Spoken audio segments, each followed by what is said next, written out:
everybody, it's Sean Gibbons from the Communications Network. Nice to see you on, or at least where I'm at, a beautiful sunny afternoon right outside of Washington, D.C. Thank you for being with us. Lovely to see you all. You are in the right spot if you are thinking you're at a Communications Network webinar that's focused on internal communications. Today, we're going to be joined by our friends from the San Francisco Foundation and our friend, author Jenni Field, who's an expert in all things internal comms. So that's coming up in just a quick minute. Before we do that, we're going to keep to a tradition that we adopted a few years ago, an idea we borrowed from Professor Brené Brown down at the University of Houston. And Tiffany, you've already beat me to this, and that is, please put your name in, your location, and then in 2 words, how you doing? And I'll go ahead and model this for y'all. Hey, it's Sean outside DC, happy and curious. And there we go. Everybody hopping in here. Robin in Alaska, struggling a bit. Well, hang in there, my friend. Hopefully we'll give you a chance to give you a hug or a high five or a fist bump or elbows or whatever you want in Seattle before too long. But sorry you're having a tough one today, my friend. Lisa needing a nap. I know what that feels like. Jenny running around, looking for a microphone, no doubt. Sean, who else? Jen, Rachel. I hope you're ready because you're about to get underway here. Lauren in Denver, busy and grateful. Joanne in Toledo, tired and hectic. Oh, it's the worst feeling. There's nothing worse than that when you got too many things going on and you're fried, right? In any event, gang, glad to hear it. Keep on chit-chatting with one another and say hello to folks you might recognize. While we do that, my partner in crime, Kareem Alston's running the deck for us. So he's going to take us ahead. I'm going to tell you a couple quick pieces of housekeeping as folks are coming into the room, and then I'll pass it along to Valerie and Jenny and Rachel in just a quick second. So first thing is this. Chances are you already know about this. Maybe you're participating in it. It shows up in my inbox every morning as a digest, but you could also get it every time someone pings it. And that's this free listserv that we started early in the pandemic. The idea is you don't need to be a network member, but if you have a question, maybe there's a job you want to share or something you've done that you think is fantastic, or maybe you need a little bit of feedback, this is a good place to go for that. And we will be fairly soon, I don't want to get people too excited about this, but for the network members who are with us, we're going to be launching a network Slack. Which will be private. You'll be able to share documents, be a little bit more robust and functional than this listserv, and that's coming soon. But hold us to getting that to you between now and the end of the year. So stay tuned for that. And hey, Tamara in Tucson. All right, let's go to the next thing if we can, Mr. K. The newsletter. Hopefully you saw we just put one out last week. There's lots of great stuff. This is something we push out every single month, although I think we're going to take October off because of ComNet, but don't hold me to that. The general conceit is we tell you what we're doing. We tell you a little bit about things that are happening across the field.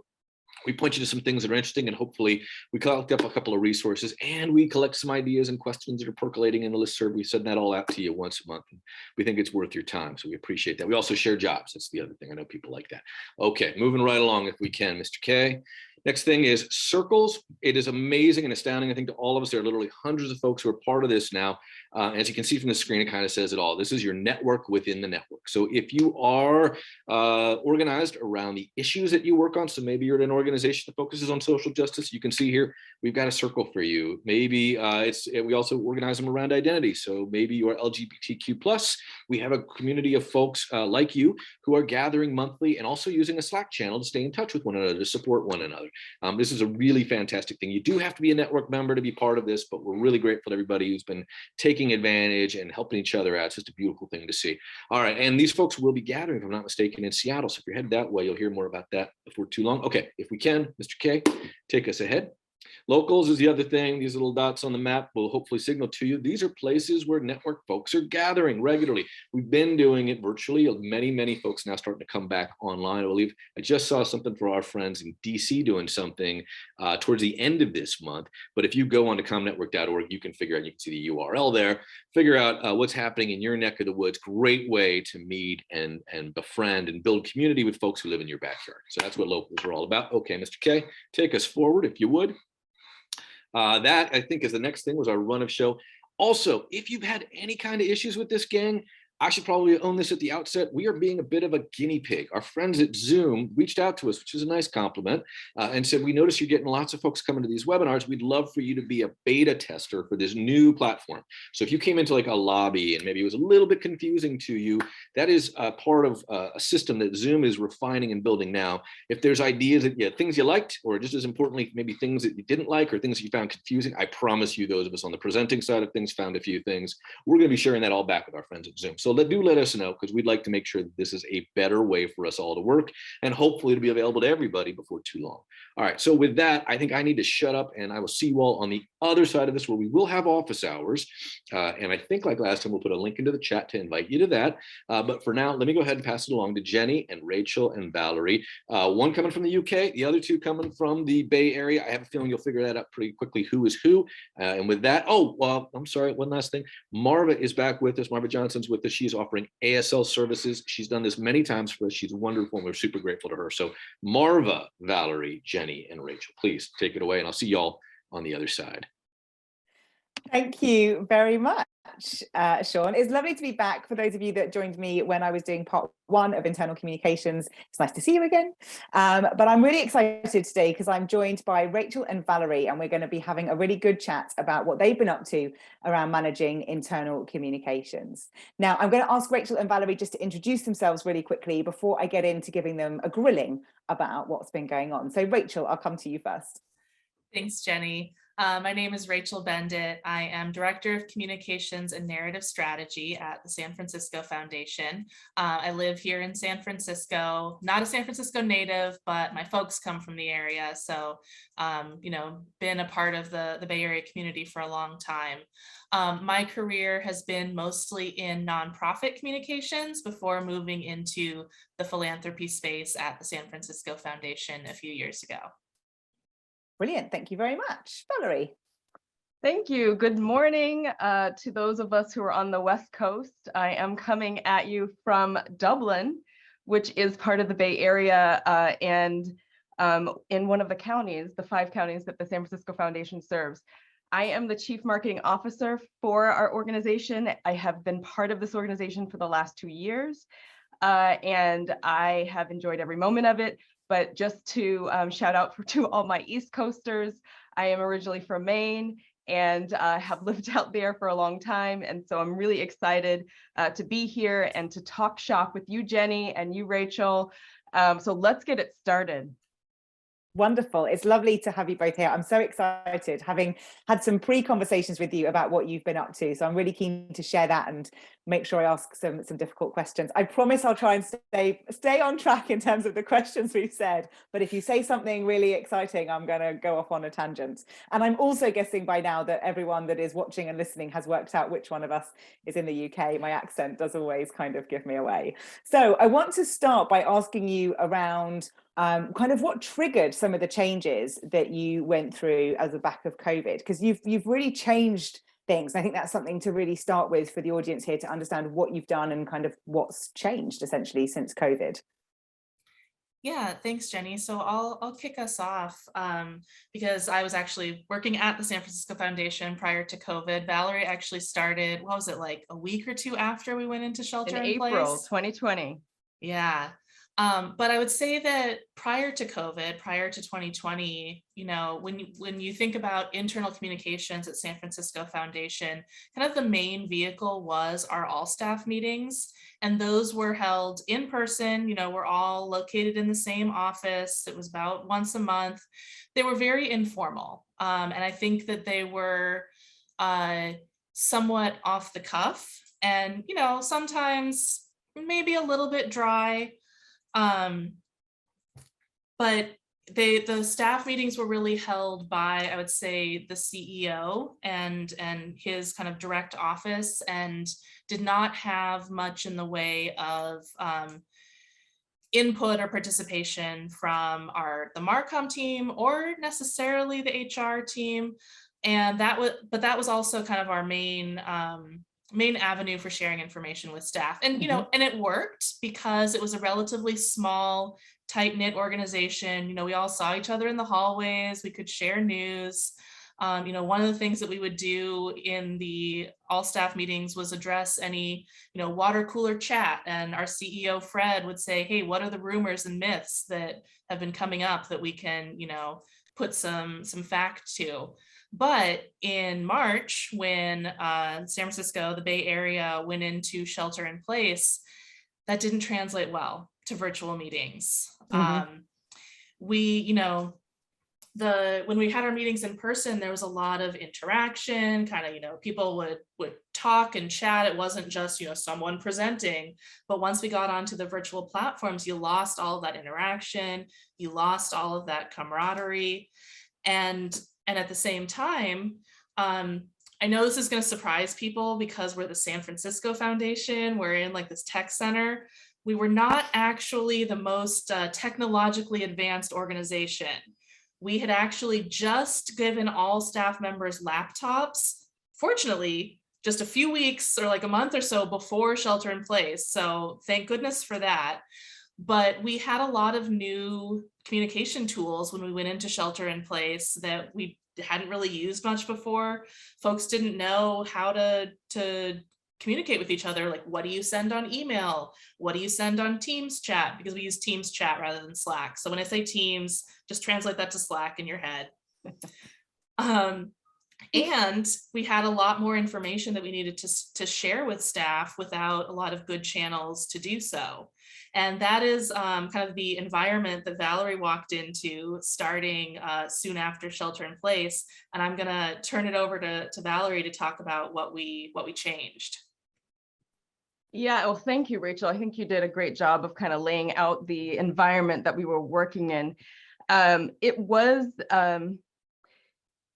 a culture shock to me joining the organization to be part of the Zoom style all staff meeting, because in a word, they were boring.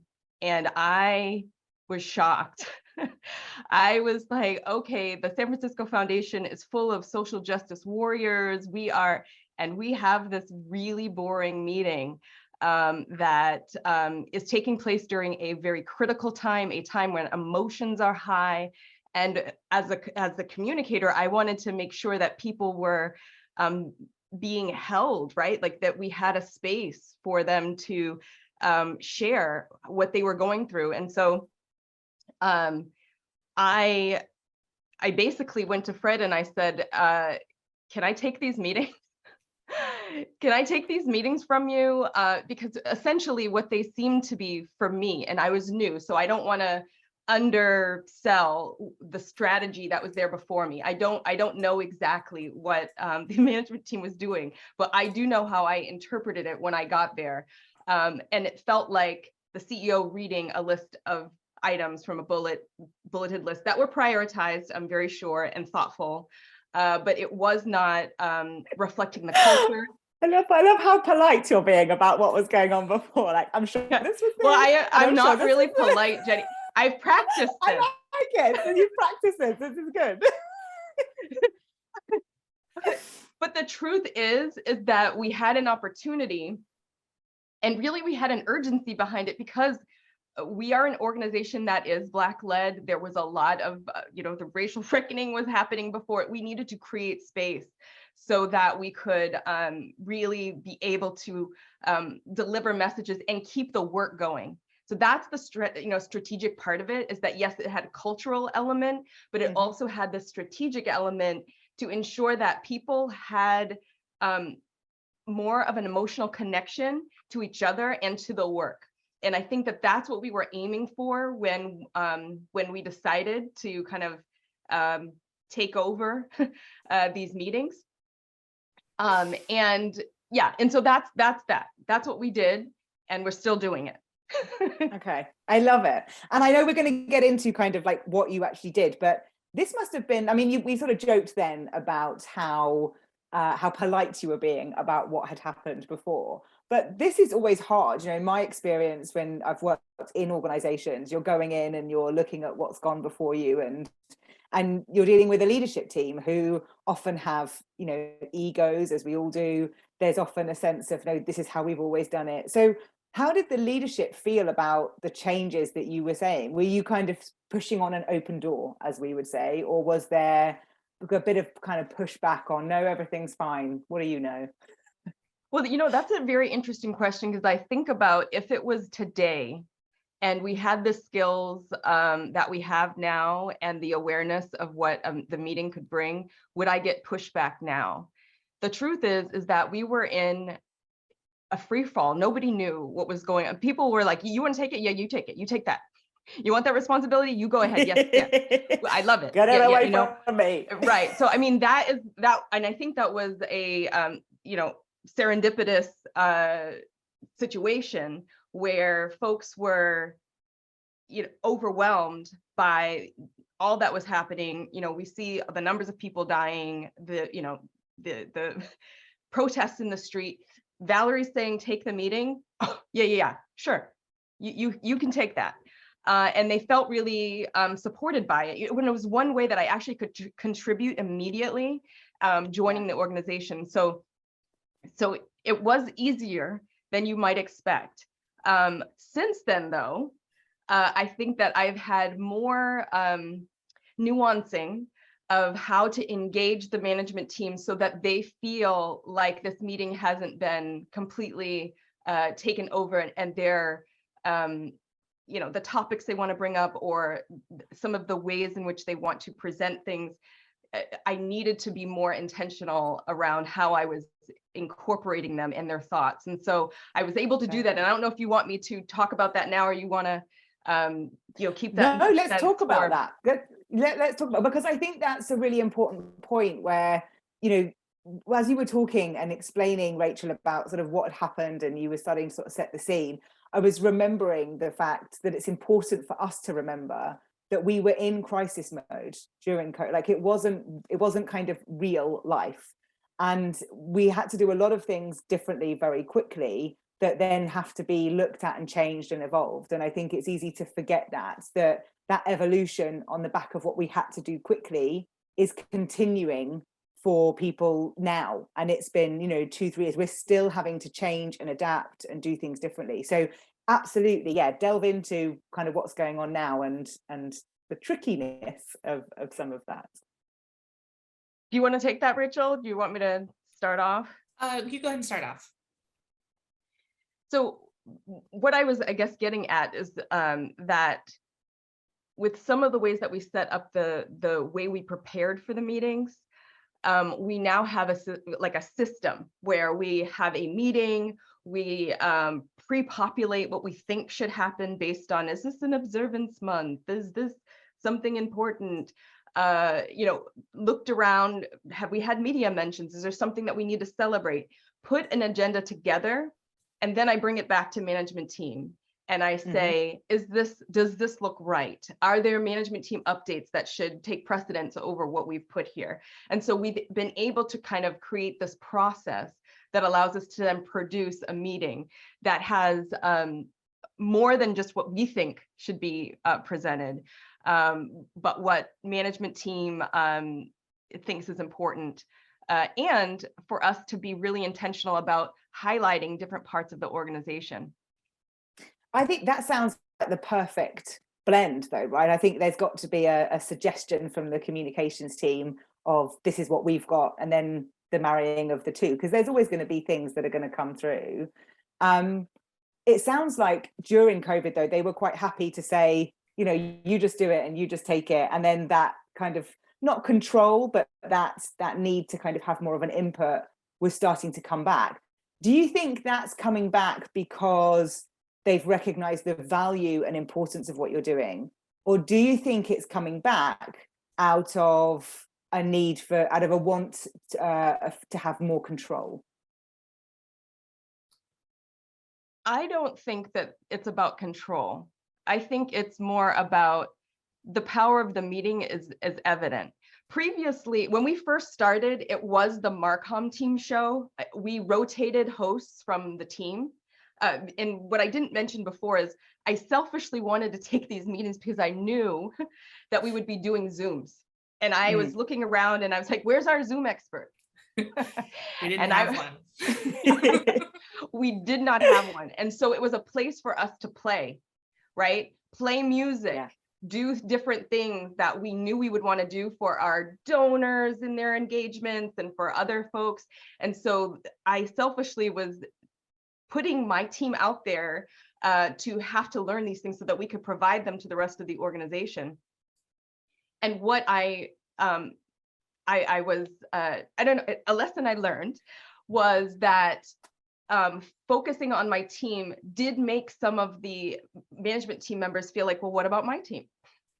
Yeah. And that is when we made a decision to actually rotate hosts from across the organization, so that the Marcom team wasn't the only team up there getting the opportunity to have leadership, to be part of a strategic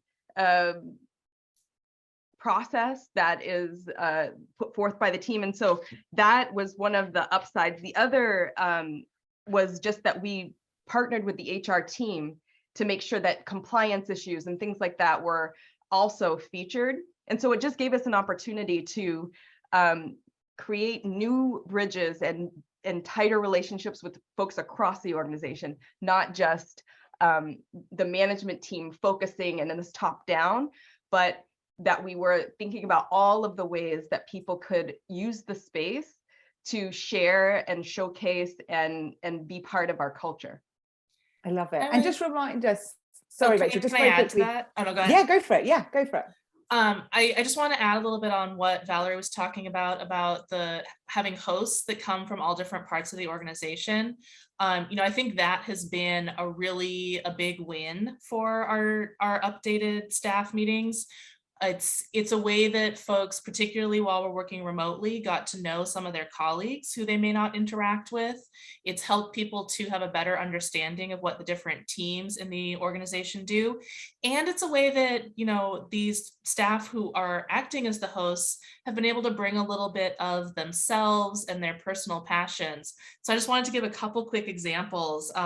One of our staff members, Demetrius, when he was hosting, he does some DJing on the side. So he came and hosted our staff meeting as a DJ and had his DJ set up and spun some tunes for us and used that as the theme. And then we've had other hosts who have, taken an observance that was going on, like right now it's Hispanic and Latin American Cultural Month in the US.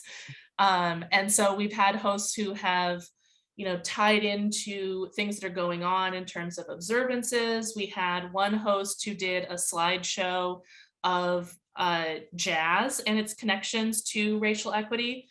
Just as a side note, for those who are not familiar, advancing racial equity and economic inclusion is the San Francisco Foundation North Star. So we try and bring that into everything we do, including, what's like racial equity in the history of jazz. And we, played jazz songs at the beginning. So I just wanted to share a little bit more about the hosting and having folks from around the organization act as host. I love it. I think it's really nice to hear it come to life. And I always talk about communication being the tangible representation of culture. And what you've just described there is exactly that. So it's always nice to see a bit of a theory in practice. Now, just remind us again how frequent these meetings are and how long they are, just for people in case we've kind of missed that bit. Good questions. So our all staff meetings, we hold them once a month, and they're currently an hour and a half. We open the Zoom, and we're still doing them all through Zoom as the platform. They're still virtual because as we've come back into our office, we actually have a hybrid work situation where we have people working both remotely and in person. And we determined that to really make the experience work for both in person and remote, that it needed to be a virtual first, still a kind of virtual experience for staff. And just a little bit more color on, what do these staff meetings look like? What we've come to now, and we didn't have all of this right off the bat, but what we've come to now is a structure for our staff meetings where we play some music in the 10 minutes leading up, have a platform where staff can come and chat, say hi to each other. We have that rotating host who kind of opens up the meeting. And then we generally have an update of key information from our management team members, and we call that our management team update. We have a section for Q&A that we call What's on Your Mind, where staff can submit anonymous questions and our leadership will answer them. And then we generally have what we call one main topic, so a slightly deeper dive into one area of the foundation's work each month. And then we usually wrap it up with our celebrations and HR's corner, which is where we get the key HR information that everyone needs to know. And we also celebrate our staff as people. So we celebrate birthdays and work anniversaries, we call them work-anniversaries. We celebrate and say hello to new staff and celebrate and say goodbye to staff who are leaving. I love it. I love the humanness of it all, and it just really speaks to your culture. Now, you talked a little bit in there about some of the more kind of measurable aspects, I suppose, of what you're doing and the structure. How are you measuring the success of these? Because that's always a question that comes up for people around, you know, the measurement and what's success. Anything you can share around what you've been doing to really demonstrate that for leaders or other stakeholders? Okay. Excuse me. After every meeting, we send an evaluation. We ask people to give us feedback. So we are constantly getting feedback, and our staff is not shy. Oh, can I just jump in real quick? Kareem, can we show the feedback form slide? Oh, we have a slide. We have a slide. You It's keep jazzy. talking, Valerie. But we have an image of this form that we ask folks to fill out. And while that, oh, here it goes. Okay. See, I was going to fill it in. That's what I've learned from the all staff meetings. I can go ahead and just keep the just keep going. It's going to happen in a minute. Just keep going. Exactly. But what we found when people are asked to do this, and we pop this in the chat, we say do it now. We do get a fairly good response rate of people telling us, especially when they love the meeting, right? If it really, you know, the Demetrius meeting, that was one that was really highly rated, and we learn about it immediately. And so you can see it here. We ask, you know, was it a productive meeting? And what we do as a Marcom team is look at the results of these every time we plan the next one. So sometimes there are comments in here that help us to make little tweaks, but we're constantly trying to ensure that people feel like this is a space that can evolve, that doesn't have to be exactly what Marcom team thinks, but that can really be flexible and change as it's needed. You can go ahead and take that down.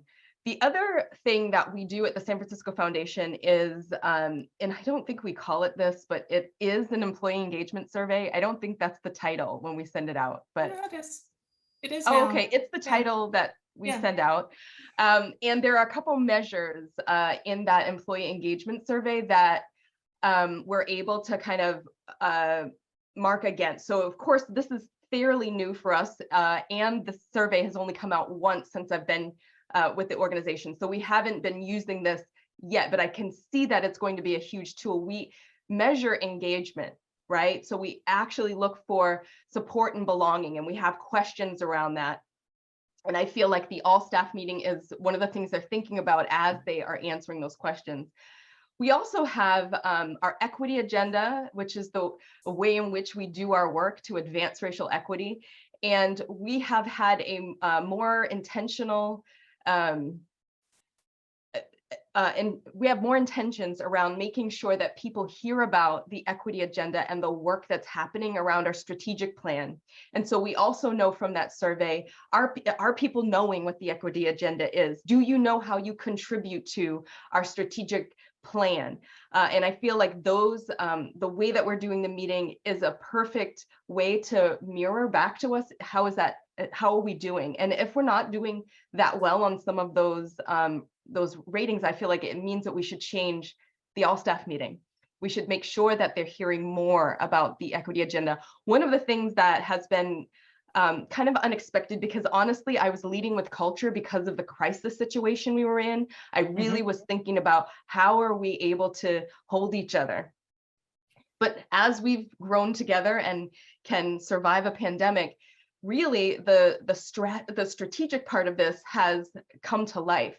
As we've asked people to present their work, we have seen them tie strategic intentions to their work in a way that has inspired other teams to be more strategic and to name how they might center Black and Indigenous populations, or how they might be just moving and advancing our agenda. So that part has been a fantastic surprise, and one that the management team thinks about all the time. They'll remark, oh, when the finance team did this presentation, or when accounting or investing did, they really focused on our North Star.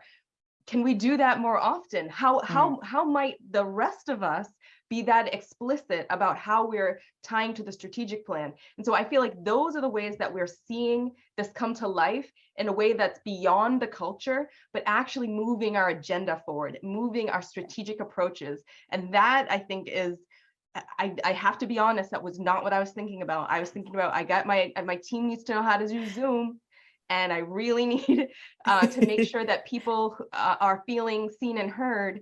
But it's turned into this opportunity for people to get really intentional about how do you showcase the way in which you are living the work, and sharing it with your staff and your colleagues and all of that.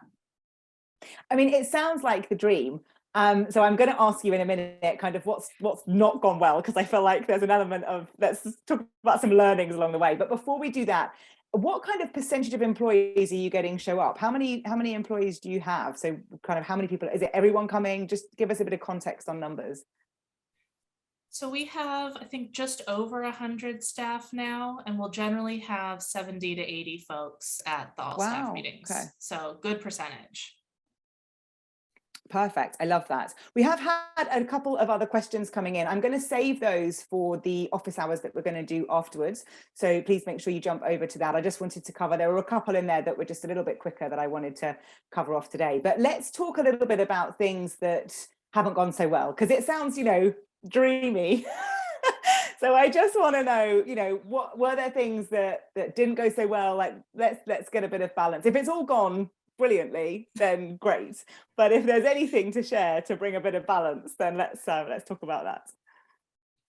Do you want me to kick that off, Rachel, or you want to start with that? I'll kick it off. Okay, fantastic. I would say one of the things that we're definitely grappling with is, some people really like the changes in structure that we've made and the way that we're doing things, and some people really don't. So along with the feedback form, we get a lot of this feedback directly on that feedback form, but one of the things that's come up a lot is the way that we handle questions from employees. And Kareem, if you could put up the what's on your mind form. So the way that we're currently doing this, and this, evolved as we evolved the staff meetings, but what we're doing right now is we have this anonymous form where any staff member can submit a question, a rumor, anything that they want, the CEO and our management team to respond to. And Kareem, we can leave this up as long as you want, and then we can take it back down. It's just for people to kind of see. It's a very simple, basic form, just a way that people can raise issues.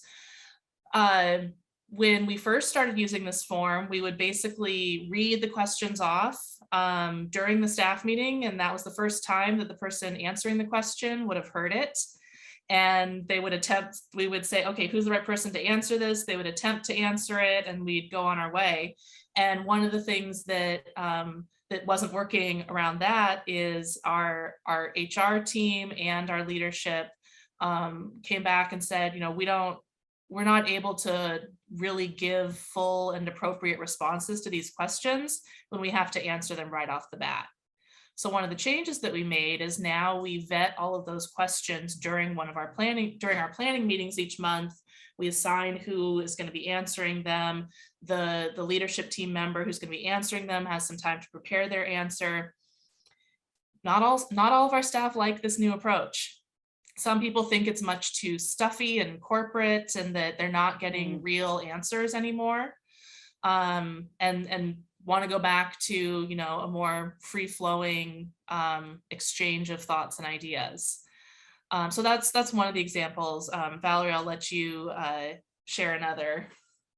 Yeah, well, Rachel, the one you mentioned is a real sticking point. It really, is both a way that a growing organization that has been smaller, information can flow faster. We've grown, and there are just times we have to find the information to present it the one time a month when we're all together. And so it is one that we try to balance and try to make changes to.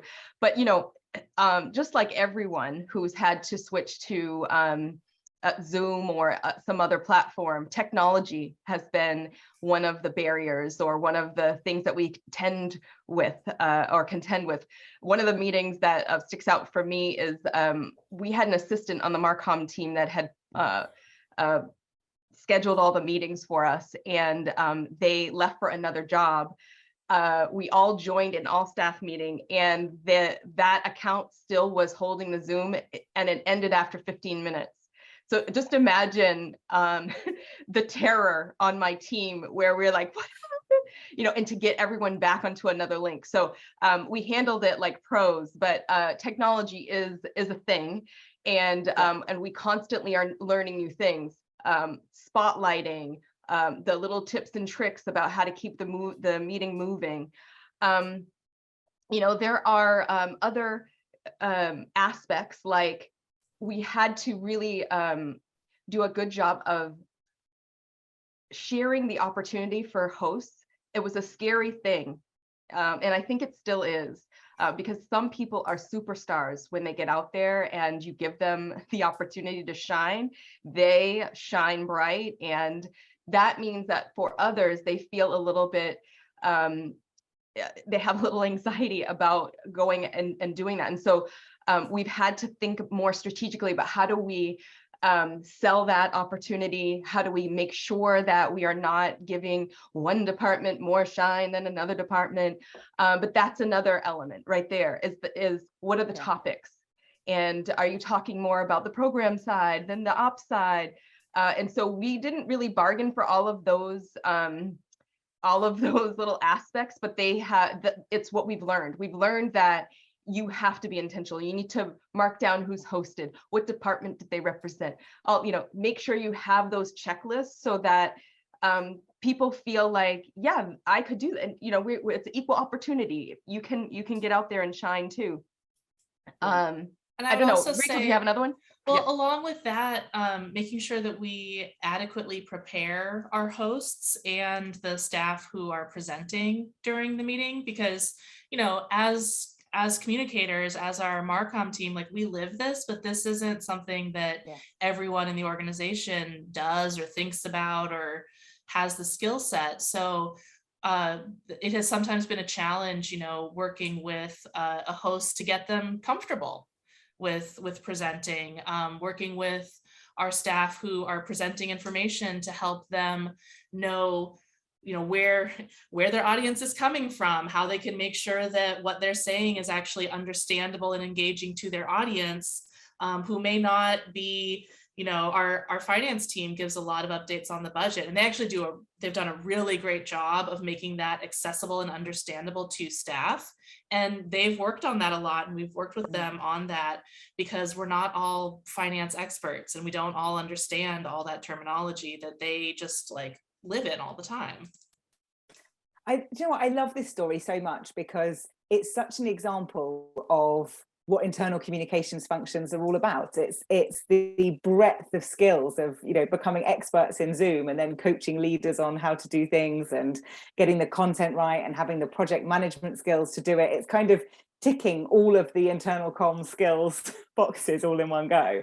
The rigor that you have put around the town halls or the team briefings, or however we want to talk about them, is really impressive in terms of the intentionalness of it. Excellent language there from me.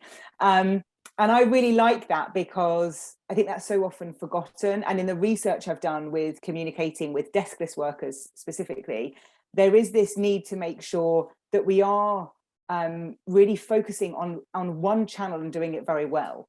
Everyone always asks, what's the best channel to communicate? And the research I've done says there isn't any one best, but you pick one and you do it very, very well. And you are really demonstrating that.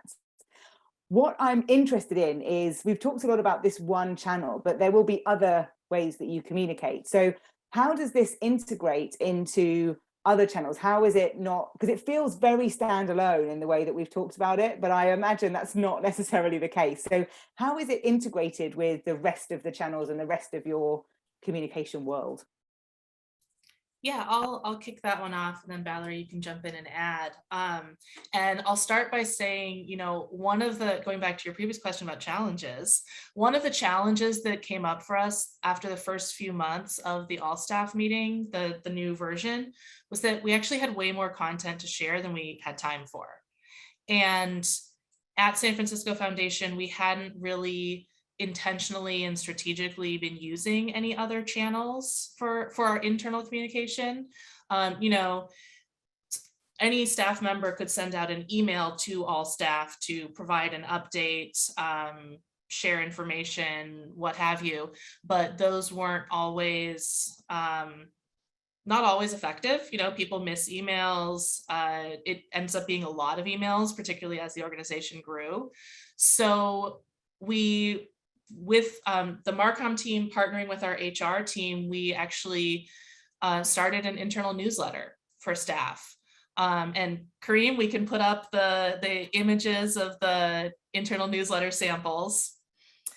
And kind of like our staff meeting, this is a pretty highly produced newsletter, in part because it's something new to the organization. This isn't like an adaptive challenge for us of sharing information and interacting in a different way. You can see we called it SFF Beats. We actually had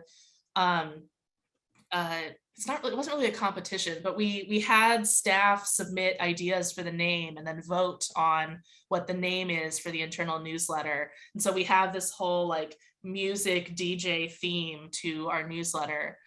And this has been, you know, kind of like the all staff meeting, this has been new and challenging for us. And it's something that we're continuing to evolve over time.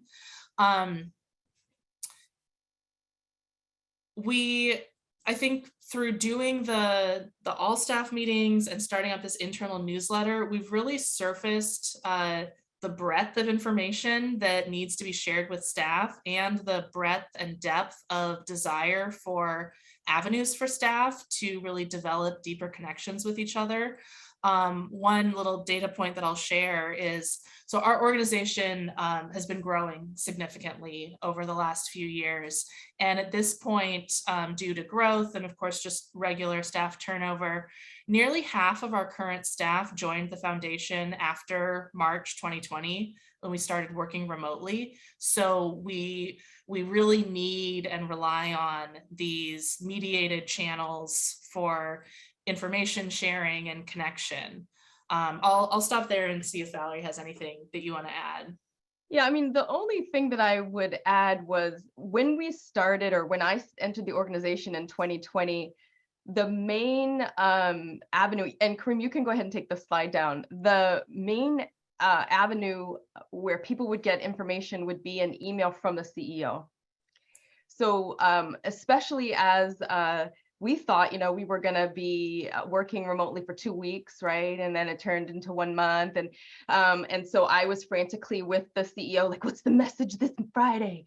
Are we still, you know, and I'm having a hard time doing something that staff could rely on, right? Like it was haphazard, and you got to find it in your email. The other thing that it did was make it so anyone would read something from the CEO, but not from other people. So there was like a power dynamic happening. Yeah. So you saw, and we talked a lot about how we are really trying to be kind of equitable in the way that we showcase and shine people during the all staff meeting. We have brought that over to the newsletter as well. And so having a vehicle like that helps us to, one, save the CEO's email for actual important or crisis type things, and people will continue to prioritize those and read those. But the newsletter is a new thing that we've gotten a lot of positive feedback on, that allows people to get those kind of compliance things from HR and information that we couldn't necessarily go deep in on the all staff meeting. And so they're cousins, right? Or even sisters or relatives. They're relatives. Relatives. And we I like that. utilize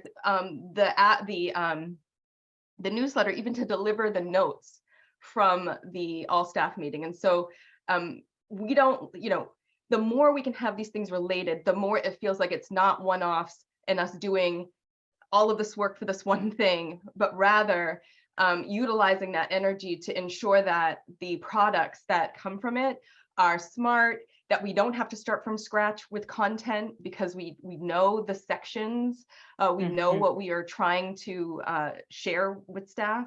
So yeah, so it has been a journey, and I think that we're moving in the right direction. And Rachel's right, it's still evolving. We had a weekly newsletter, now it's bi-weekly with a monthly all staff meeting. Question on the bi-weekly, because sometimes that means twice a week and sometimes it means every other week. So it was weekly, so it's now every other week. Every other.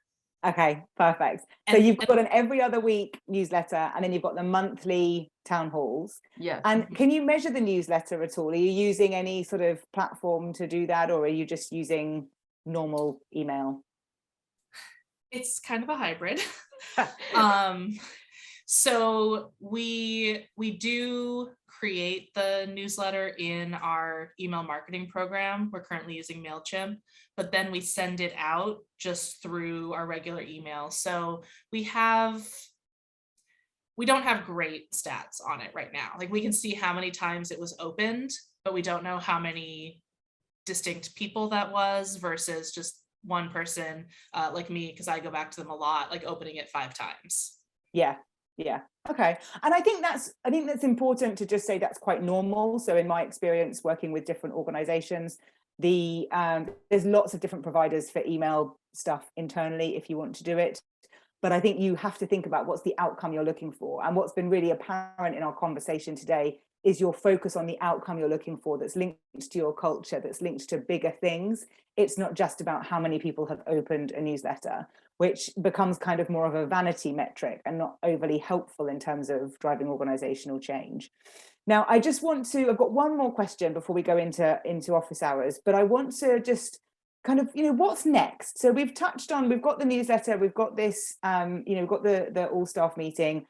You've obviously got lots of ideas. Are you going to carry on with the all staff meeting as it is? Have you got ideas to change it again? I also really have this idea about the whole Q&A piece where some people aren't happy with how that's become a bit more formal. I'm wondering how the newsletter could become a vehicle for people to submit questions and there be a space for Q&A to be constant and just there's a constant dialogue that's kind of going on. But that's my own brain coming up with things. So what's coming up for you? What's next? Well, we're going to do a documentary. I'm kidding.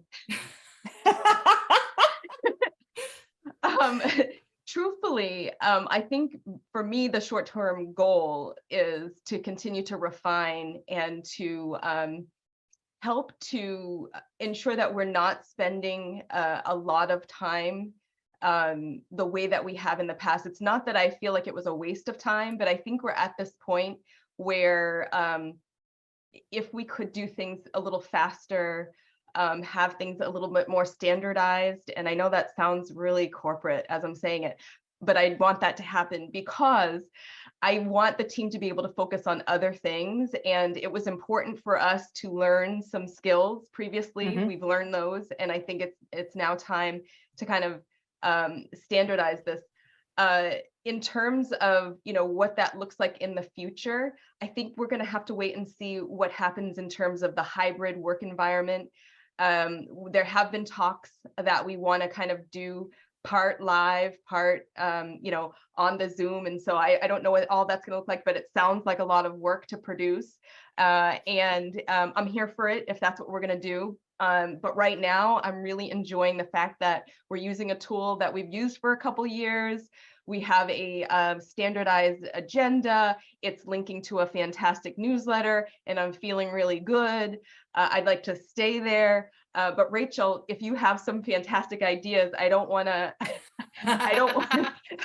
create an environment where you're not able to be like, no, Val, I have an idea. So go ahead, and let us know. Yeah, no, I have a couple of thghts to share. In this public forum where now she can't back down, and we're gonna do it now. No, I mean, I fully agree with everything that Valerie said. I think, figuring out how we can be sustainable and the most efficient and effective, because these highly produced staff meetings and newsletters do take up a lot of time and energy from our team. Mm-hmm. So one of the ways that that we're looking into doing that is how we can continue to bring in staff on other teams. So we're already partnering very closely with our HR team and the office of the CEO. And then, looking at how we can, bring in other folks across the organization. I'm going to do a little plug here. So Valerie and I are presenting a casework session at the ComNet conference in Seattle about another project that we had last year, which was doing a communications academy to engage staff from across the organization in our comms work. And so we have that cohort of people now who have some baseline knowledge, understanding, and engagement. So that's another group that we can tap for the internal communication as well as for the external communication.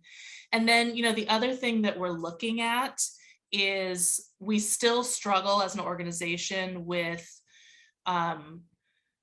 people knowing where to look to find the information that they need and having easy access to the information and updates that we need. And so we're starting to think about whether an intranet would make sense for our organization and how we could implement that.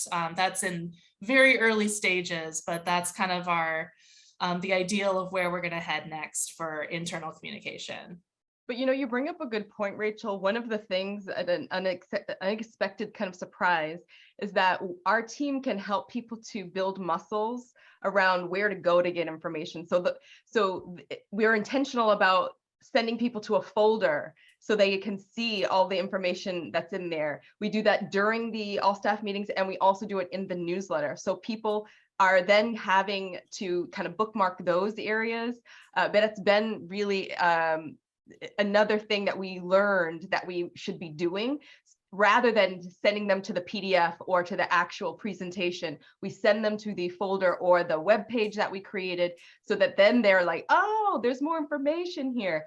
So that was another unexpected kind of opportunity that presented itself, because Rachel is absolutely right. People don't know where to go to get information. If you tell them 20, 30, 40, 50 times, guilty. Oh, I love it. And listen, it's been really great. I'm going to get Sean to come back. Just real quick before you do that, as we were preparing for this webinar, Valerie and I were really thinking about, what tools or samples could we offer to folks who are here who are thinking about setting up something similar. So I just want to tell everyone that I put a link in the chat to a template sample version of our internal run of show document. This is our planning document for all of our staff meetings. So you can just kind of see how we kind of plan that, put it together.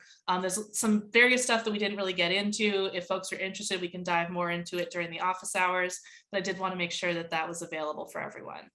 I love that. Always good to have some practical stuff to take away. There have been some really great questions as well coming through. Yes, so I'm the link, I know. The link is in the chat to join us for office hours. So please make sure you come and join us over there. If there's one thing I think to take away from the conversation today, is the need to be really intentional with the channels that you've got. The minute you start to work with intention, the minute you will really start to deliver for your audience. We've heard some lovely language from Valerie and Rachel today around intentional, around producing a show, around helping people to come together and hold each other, around music and how that's brought things to life. There have been so many examples of how communication is the tangible representation of culture. And I could talk to you both for hours. So I'm going to stop. And I hope to see everybody in office hours. And I'm just going to hand over to Sean in case there's anything he needs to say before we jump over into the other space. I am so thrilled. It's been such a fascinating conversation. And there is a question that at least 3 or 4 people are like seconding, thirding. Yes, they were. How do you collect information for the newsletter? This is something I think we all run into. How do we actually talk to each other and do some news gathering? But I'm not going to ask you to answer that here. Let's go over to the chat. And then everybody can meet us over there. And if you want the answer, we'll see you over there in like 30 seconds. Also, just a reminder, we're learning how to do this new Zoom thing. I'm pretty sure it's going to take me 90 seconds. So just bear with us while we all find our way over there. And I promise this will get easier with time. All right, gang, see you in a minute.